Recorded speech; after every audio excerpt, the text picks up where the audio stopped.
Imaginez que je vous dise qu'il existe un marché sur lequel vous pouvez acheter des entreprises qui génèrent plus de cash qu'elles n'ont de dettes, qui croissent à plus de 30% par an et qui se négocient pour au moins de 20 fois leurs bénéfices. Vous me diriez sûrement que c'est impossible et que ça n'existe plus dans le monde d'aujourd'hui où tout est surévalué, et pourtant j'ai trouvé exactement ça. Pas aux États-Unis ni en Europe, mais au Japon. Salut tout le monde, il y a quelques semaines j'ai pris une décision que beaucoup ont qualifiée de complètement folle, j'ai investi plus de 20% de mon capital au Japon. Dans cette vidéo, je vais vous montrer concrètement deux entreprises japonaises qui illustrent parfaitement cette opportunité.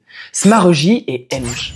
C'est deux entreprises technologiques en forte croissance que vous pouvez acheter pour le même prix qu'une entreprise européenne qui stagne. Et surtout, je vais vous expliquer pourquoi cette situation ne va pas durer éternellement et pourquoi c'est maintenant qu'il faut agir. Commençons par les faits. Pendant que tout le monde se passionne pour les entreprises américaines qui atteignent des sommets, le marché japonais reste extrêmement délaissé par les investisseurs internationaux. Le marché action japonais présente des niveaux de valorisation bien inférieurs aux autres marchés actions des pays développés. À titre d'exemple, le ratio price to book est de 1,02 pour le Topix contre 1,33 pour le CAC 40, 1,37 pour l'Eurostoxx 50 et 3,19 pour le S&P 500. Oui, vous avez bien entendu, le S&P 500 se négocie à plus de 3 fois la valeur comptable de ces entreprises, alors que le Topix japonais ne dépasse même pas 1. C'est comme si vous pouviez acheter une maison qui vaut 300 000 € pour seulement 100 000 €. Et ce n'est pas tout. Plus de la moitié des sociétés japonaises listées sur le Topix présentent des situations de trésorerie nette positives. En d'autres termes, même en remboursant l'ensemble de leurs dettes, elles disposeraient encore de liquidités. À titre de comparaison, c'est le cas de moins de 20% des sociétés cotées en Europe ou aux États-Unis. Imaginez un peu, plus de 50% des entreprises japonaises ont plus de cash que de dettes. Aux États-Unis, c'est moins de 20%. Complètement fou, non? Concernant le ratio cours-bénéfice, le PER du marché japonais se situe autour de 14-15 contre 21 ou 22 pour le S&P 500.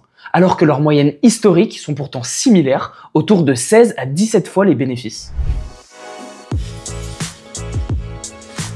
Le carry trade est une stratégie qui consiste à profiter des taux d'intérêt bas au Japon pour emprunter en yens afin d'investir dans des actifs dans d'autres devises à plus gros rendement. Pendant des années, les investisseurs ont emprunté des yens japonais quasi gratuitement pour les convertir en dollars et investir aux États-Unis ou dans les pays émergents. Le dollar est passé de 110 yens à 160 yens entre 2020 et 2024. Résultat, des milliards de yens sont sortis du Japon, privant le marché local de liquidité et créant la décote artificielle qu'on observe aujourd'hui. Mais voilà le truc, la situation est en train de changer et très rapidement.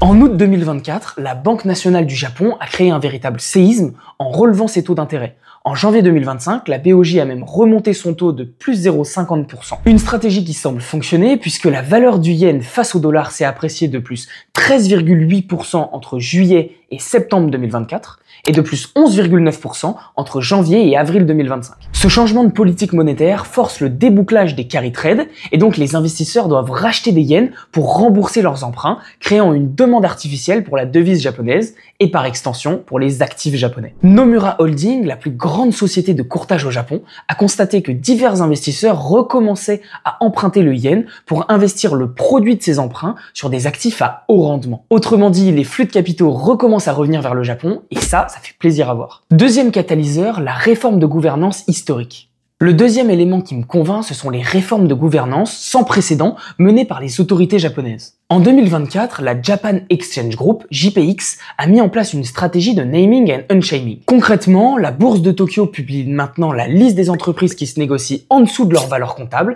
et leur demande publiquement de présenter un plan pour améliorer leur valorisation. En 2024, ce sont 94 sociétés qui ont été radiées de la bourse de Tokyo, soit le nombre le plus élevé depuis 2013, marquant ainsi la première baisse du nombre total de sociétés cotées. Cette purge force les entreprises japonaises à adopter une gouvernance plus moderne, une politique de rachat d'actions, augmenter leurs dividendes et une amélioration de leur marge de rentabilité. Troisième catalyseur, l'émergence d'une nouvelle génération d'entreprises. Le troisième point qui m'enthousiasme, c'est la qualité des entreprises japonaises que j'ai découvert dans mes recherches. Des sociétés en croissance explosive avec des business ultra rentables, mais qui se négocient pourtant à des chiffres de valorisation vraiment très faibles comparés à leurs homologues américains. Prenez Smareji par exemple, une entreprise que j'ai déjà présentée dans ma précédente vidéo YouTube. C'est une entreprise technologique à plus de 40% de croissance annuelle qui se négocie pour un PER de seulement 24. Avec les mêmes fondamentaux aux États-Unis, cette entreprise vaudrait facilement 2 à 3 fois plus cher.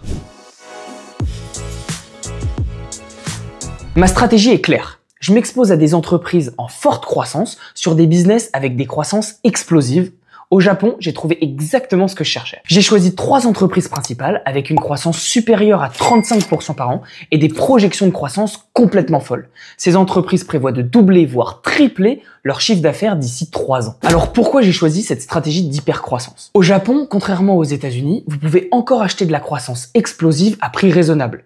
Ces entreprises technologiques bénéficient de la transformation digitale du pays et de l'automatisation forcée par le vieillissement de la population. Mes critères de sélection sont très simples. Je cible une croissance minimum de 35% par an, je regarde même pas en dessous. Je veux que les marges soient en amélioration, signe que le business est en hypercroissance. Je veux que le management soit visionnaire avec des objectifs de croissance ambitieux mais réalistes. Je veux que les valorisations soient en dessous des standards US pour maximiser le potentiel de revalorisation. Au total, mes positions japonaises représentent aujourd'hui près de 20% de mon portefeuille dans 3 entreprises différentes.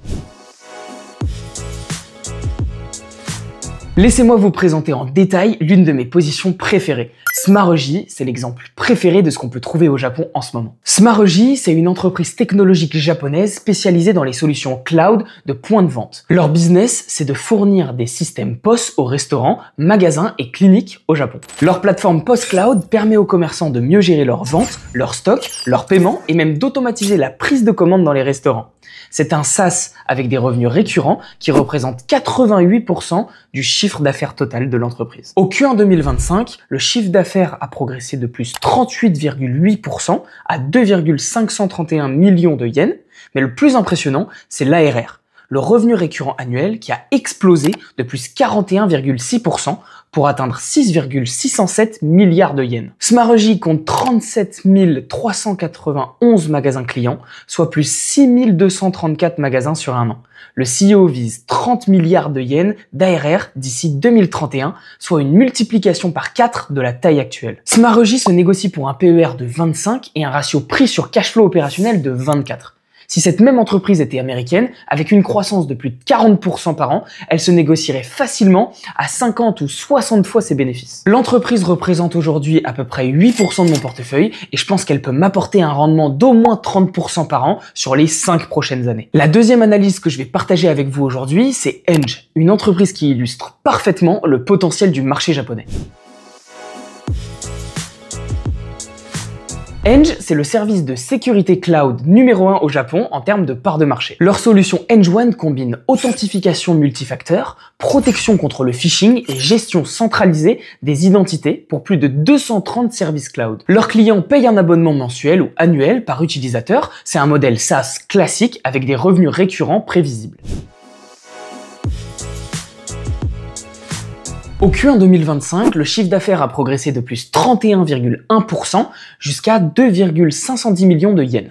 Avec un bénéfice opérationnel en hausse de plus 37,3%, les marges sont exceptionnelles. Sur l'année fiscale 2025, il prévoit 10,441 millions de yens de chiffre d'affaires, soit plus 24,8% de croissance. Enj vient juste d'établir une joint venture aux États-Unis en avril 2025 pour commercier leurs solutions sur le marché américain. C'est le début de leur expansion internationale. Enj se négocie actuellement pour un PER de 45 alors que sa moyenne sur 5 ans est autour de 150 et le ratio prix sur free cash flow est actuellement de 22 alors que la moyenne est à 54. Si on part du principe que Enj maintient sa croissance de l'ordre de 30% par an sur les 5 prochaines années et que le ratio prix sur free cash flow se maintient autour de 22, alors l'action pourrait délivrer un rendement de plus de 25% par an. Pourquoi ces entreprises sont-elles sous-valorisées? La raison, elle est très simple, le marché japonais est tout simplement ignoré par les investisseurs internationaux. Ces entreprises ont la même qualité que leurs homologues américains, mais se négocient à moitié prix. Enj et Smareji illustrent parfaitement l'opportunité japonaise.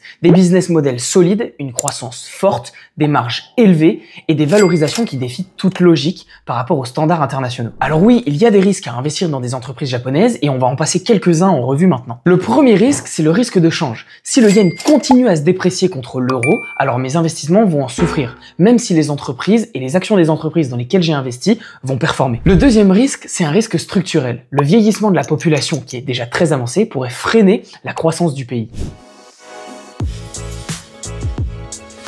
Au-delà des positions actuelles, j'ai identifié plusieurs entreprises japonaises que je surveille de près pour étoffer mon portefeuille.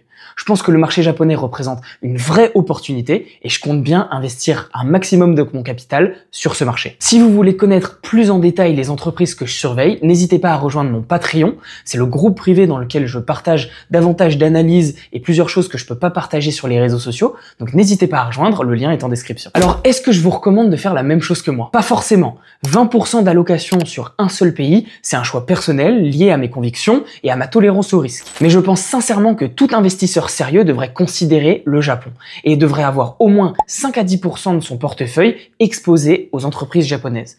L'opportunité actuelle est beaucoup trop belle pour être ignorée. Et si vous voulez commencer simplement à investir sur le Japon, vous pouvez simplement acheter un ETF qui va répliquer le Topix ou le Nikkei, qui sont les indices phares au Japon, au lieu d'investir directement dans des entreprises. Voilà pourquoi j'investis 20% de mon capital au Japon.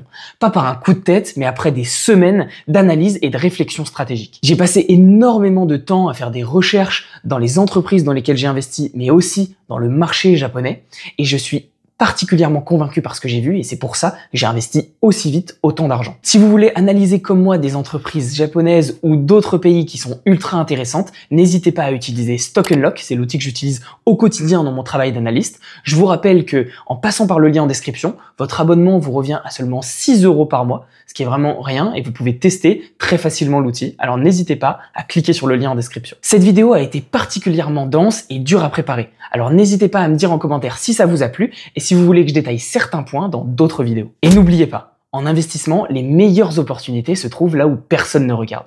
Et aujourd'hui, personne ne regarde le Japon. C'était Hugo. Ciao.